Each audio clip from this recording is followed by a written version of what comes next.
Welcome to FANS Wethu TV. It's the Nedbank Cup. Mamelodi Sundowns 3, Richards Bay United 2. I'm joined by some fans. My brother, what's your name and where are you from? My name is Ernest from Telmas Branch. My brother, what did you think about today's game?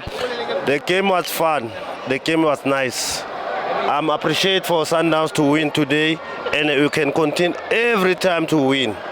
So, what did you think made Sundowns win today? Ngijabulile kakhulu. Ngijabulile. Ngisuka eMpumalanga ngizela ukuzobukela Sundowns la. Yeah, ngicela ungitshele ukuthi what did you think ukuthi yini iSundowns eyenzile ukuthi ishaye Richards Bay vandag? I-motivation eyenzile namhlanje Sundowns is too long motivation eyenzile. Ichangeile ngalendlela abantu bakhuluma ngakhona ngayo Sundowns. Ichangeile from goalkeeper to front line.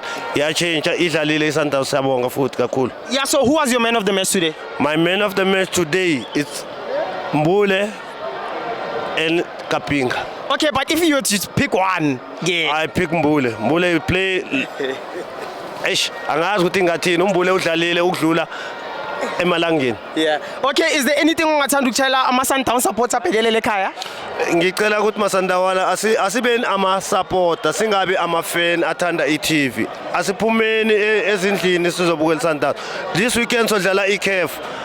How can you feel ubukela iCAF is South Africa uyibukela ku TV? Sicela niphumeni nizeni sizobukela iCAF. Okay, ngibonge kakhulu. Ngiyabonga bhuti wami.